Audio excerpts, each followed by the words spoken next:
షాపుల్లో కూడా ఆయన మనుషులే. ఏ తమ్ముళ్ళు ఏ షాపులో అయినా ఆన్లైన్ పేమెంట్స్ ఉన్నాయా? బజార్లో మారుమూల చాయ్ వాలా టీ కొట్లో కూడా ఆన్లైన్ పేమెంట్స్ ఉంటే ఈయన మాత్రం డబ్బులే పే చేయాలి. దాంట్లో ఈయన కమిషన్ సాయంత్రం అయితే తాడేపల్లి కొంపకి వెళ్లాల్సిన అవసరం ఉంది. నేను అడుగుతున్నా ఇక్కడ వాళ్ళందరికీ, ఇసుక వస్తా ఉందా తమ్ముళ్ళు? మిమ్మల్ని అడుగుతున్నా.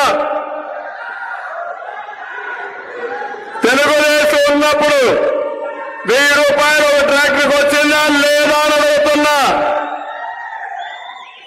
ఈరోజు 5000 రూపాయలు అయిపోయింది. మళ్ళీ హామీ ఇస్తున్నా. దాచుకున్నాడు. భవిష్యత్తులో మీకు ఇచ్చే హామీ ఉచిత ఇసుక ఇచ్చే విధానానికి శ్రీకారం చుడతాం. మే 13 తర్వాత ఏ ఊర్లో ఇసుక మీరే తీసుకుపోయే స్వేచ్ఛ మీకు ఇస్తున్నాను.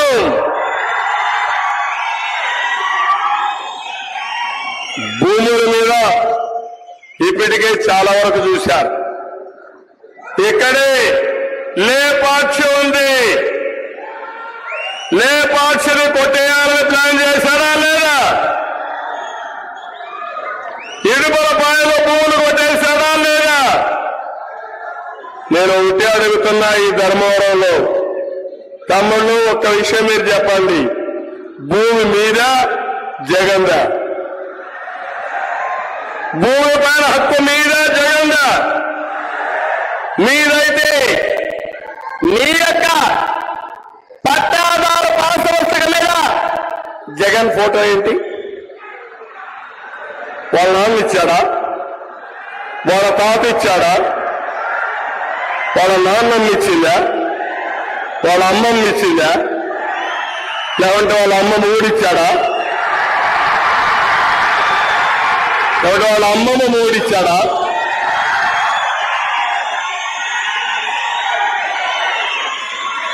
అంటే లెక్కలేనితనం. నీ ఫోటో మేము చూడాలి. ఒక సైకు గొడ్డలేస్తే కూడా బాగుంటుంది. గొడ్డలు పట్టుకొని రా, ఆ ఫోటో చూసి భయపడతాం. ఆ రోజులు అయిపోయినాయి. ఏం తమ్ముళ్ళు పిరికితనం ఉందా మీకు? భయం ఉందా మీకు?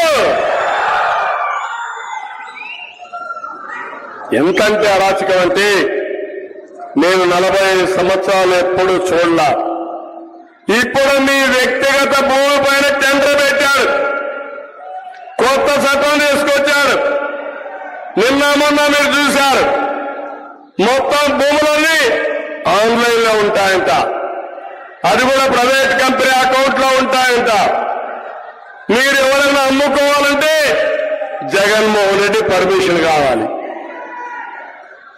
అంటే 10-1 లేదు, అడంగల్ లేదు, పట్టవారు పాస్ పుస్తకం లేదు. మీకు జిరాక్స్ కాపీ ఇస్తాడంట. ఆ జిరాక్స్ కాపీ ముడ్డు చూసుకోవడానికి పనికొస్తుందా తమ్ముళ్ళు అడుగుతున్నా. అంటే మనలందరినీ బానిసలు అనుకుంటున్నారు.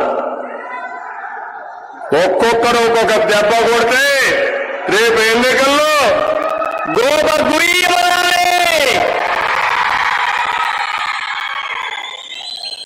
మనం కొట్టలేదని, కొట్టవని చెప్పే మాటలు నమ్ముతామని అబద్ధాలు చెప్పి అసత్యాలు చెప్పి మోసం చేసి కడాన మన ఆస్తులకే టెండర్ పెట్టే ధైర్యం వచ్చిందంటే ఖబర్దార్ జగన్, నీ psycho nature ఎండగడతాం.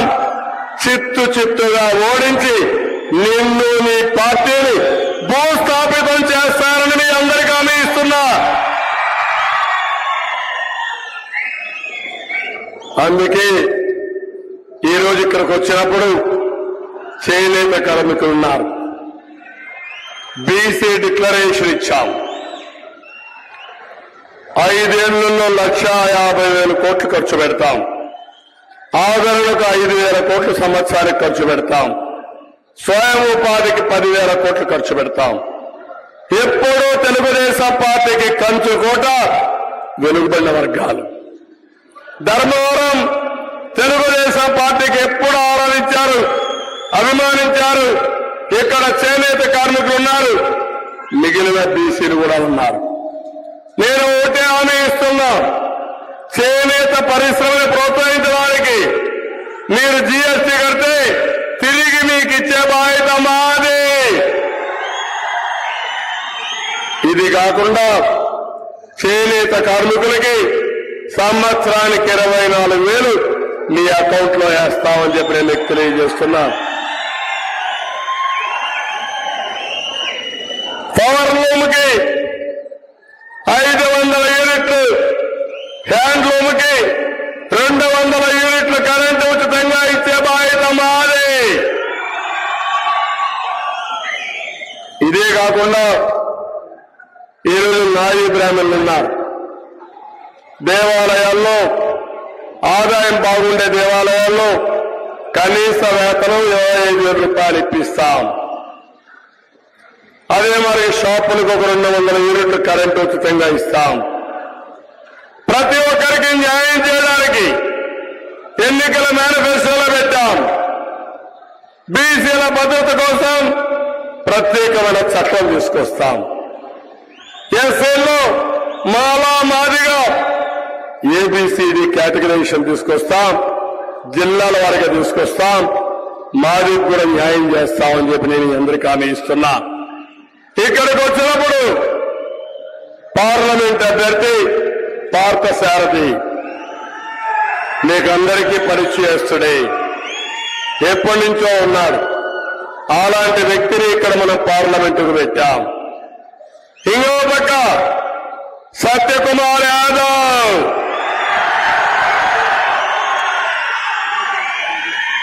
Bharatiya Janata party సమర్థవంతుడు. ఇప్పుడే అమిత్ షా గారు ఒక మాట చెప్పారు, నా వ్యక్తిగత మనిషి, ఆశీర్వదించండి, మీకేం కావాలో చేస్తారని చాలా స్పష్టంగా చెప్పారు. అటు కేంద్ర సహకారం, ఇటు మా సహకారం కూడా ఉంటుందని మీ అందరికీ హామీ ఇస్తున్నా. ధర్మవరాన్ని మళ్ళీ ఘాట్లో పెట్టే బాధ్యత మాదని చెప్పి నేను మీ అందరికీ హామీ ఇస్తున్నా. ఇక్కడికి వచ్చే కొందరికి ధర్మవరంలో కేతిరెడ్డి, గుడ్ మార్నింగ్ రెడ్డి, ఏం చెప్పాలి? గుడ్ నైట్ చెప్పాలి. శాశ్వతంగా గుడ్ నైట్ చెప్పాలి. గుర్రం మీద స్వారీ చేస్తాడు, నాటకాలు ఆడతాడు, పనుల కోసం వచ్చామంటాడు, భూములన్నీ సర్వే చేస్తాడు, నెక్స్ట్ డే ఆ భూములన్నీ కొట్టేస్తాడు. అవునా కాదా? ఇలాంటి వాడు ఎమ్మెల్యే కావాలని మిమ్మల్ని అడుగుతున్నా. ఎర్రగుట్టని మింగేసిన ఓనకొండ ఈ కేతిరెడ్డి ఎవరా కాదా? ఇవన్నీ కూడా లోకేష్ వచ్చినప్పుడు యువగలంలో ఎక్స్పోజ్ చేస్తే ఇష్టానుసారంగా నోరు బాడేసుకున్నాడు. గుప్త నిధుల కోసం అమ్మవారి ఆలయాన్ని కూడా పడగొట్టిన దుర్మార్గుడు ఈ కేతిరెడ్డి. సోలార్ కంపెనీ దగ్గర మామూలు వసూలు చేసిన వ్యక్తి. ఇంకో పక్క ఉప్పలపాడు రీచ్ నుండి రోజు లక్షల విలువ తీసే ఇసుకని బెంగళూరు తరలించే దుర్మార్గుడు. నేను అందుకనే మిమ్మల్ని అందరినీ ఒకటే కోరుతున్నా, ఇక్కడ పరిటాల శ్రీరామ్ మీ అందరి కోసం పనిచేస్తున్నాడు.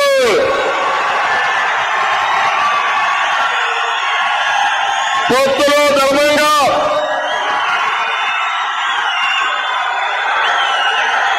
బీజేపీ నుంచి సత్యకుమార్ యాదవ్ వచ్చినప్పుడు త్యాగం చేసిన వ్యక్తి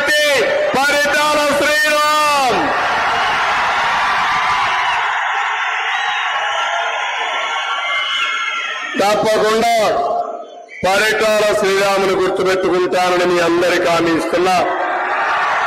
తగిన గుర్తింపు ఇస్తాం, రాజకీయంగా పైకి తీసుకొస్తాం. నేను ఒకటే మిమ్మల్ని అడుగుతున్నా, శ్రీరామ్ ఏ విధంగా చేయాలనేది నా బాధ్యత, అది నేను చేస్తానని మీ అందరికీ హామీ ఇస్తున్నా. అదే సమయంలో శ్రీరామును అభిమానించే మీరు,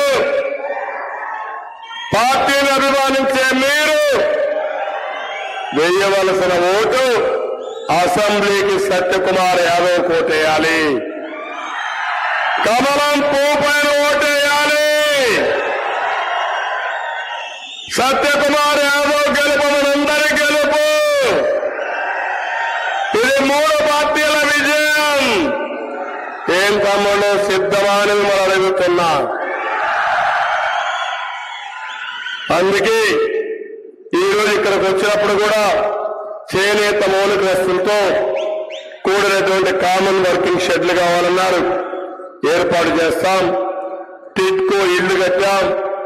ఇప్పుడే అమిత్ షా గారు మాట్లాడినప్పుడు 4 కోట్ల ఇళ్లు కడతామని చెప్పి హామీ ఇచ్చారు.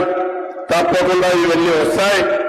ఇమ్మీడియట్ గా టిట్కో ఇళ్లన్నీ పూర్తి చేసి ఉచితంగా మీకు హ్యాండ్ ఓవర్ చేసే బాధ్యత మాదని మీ అందరికీ హామీ ఇస్తున్నా. జిల్లేడు బండ ప్రాజెక్ట్ ని నిర్వాసితులకి పరిహారం చెల్లించాలి, చెల్లిస్తాం. చిత్రావతి నదికి ఆనుకుని ఉన్న పొలాల్లో ఆక్రమంగా ఇసుక తవ్వకాలు జరుగుతున్నాయి. అవన్నీ అరికడతామని చెప్పి మీ అందరికీ హామీ ఇస్తున్నా. అందుకే ఈరోజు ఒక బ్రహ్మాండమైన మీటింగ్, ఇది ఒక చరిత్రాత్మకమైన మీటింగ్. ఎందుకంటే అమిత్ షా గారు ఇక్కడికి రావడం పొత్తుల్లో ధర్మంగా ప్రచారం చేయడమే కాకుండా రాష్ట్రానికి ఏం చేయబోతున్నారో చాలా స్పష్టత ఇచ్చిన వ్యక్తి అమిత్ షా గారు. వారిని కూడా మనస్ఫూర్తిగా అభినందిస్తూ రాబోయే రోజులన్నీ మంచి రోజులే, మంచి శకునాలే. గెలుపు మనది, ఎన్డీఏదే గెలుపు.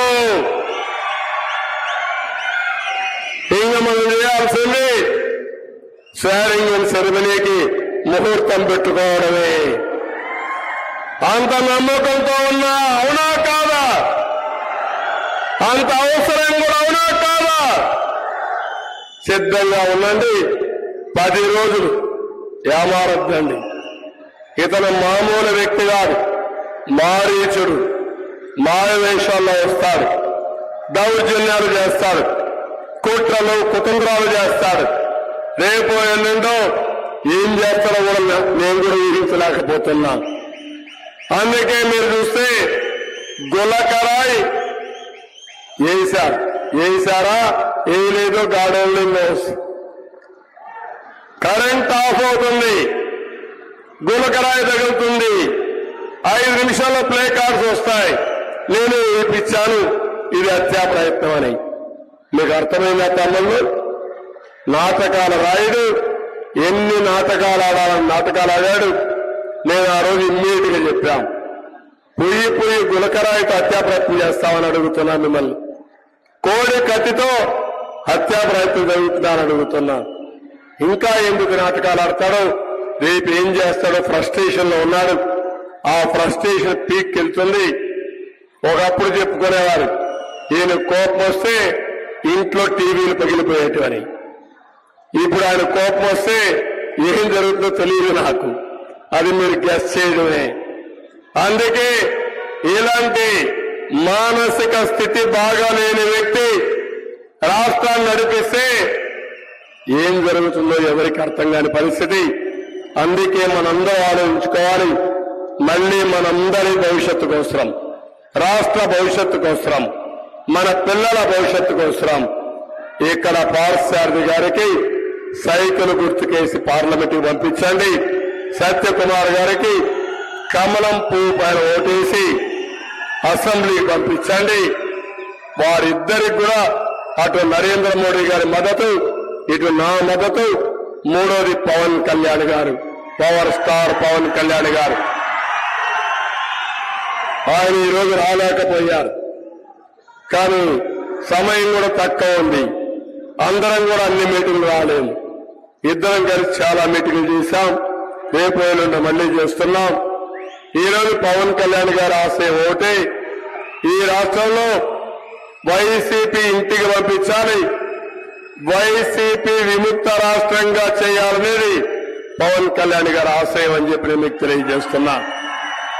అందుకే జనసేన అభిమానులు, పవన్ కళ్యాణ్ అభిమానులు, బీజేపీ అభిమానులు, బీజేపీ కార్యకర్తలు, తెలుగుదేశం పార్టీ కుటుంబ సభ్యులు అందరూ కలిసి పనిచేయండి. బేషిదాలో పోకుండా వారం రోజులు మీరు గట్టిగా పనిచేస్తే గెలుపు మంది. తప్పకుండా మీ అందరినీ ఆదరించే బాధ్యత, గౌరవించే బాధ్యత మేము తీసుకుంటామని తెలియజేసుకుంటూ అందరికీ నమస్కారాలు. జై హింద్, జై తెలుగుదేశం, జై బీజేపీ, జై జనసేన. థ్యాంక్ యూ అనండి.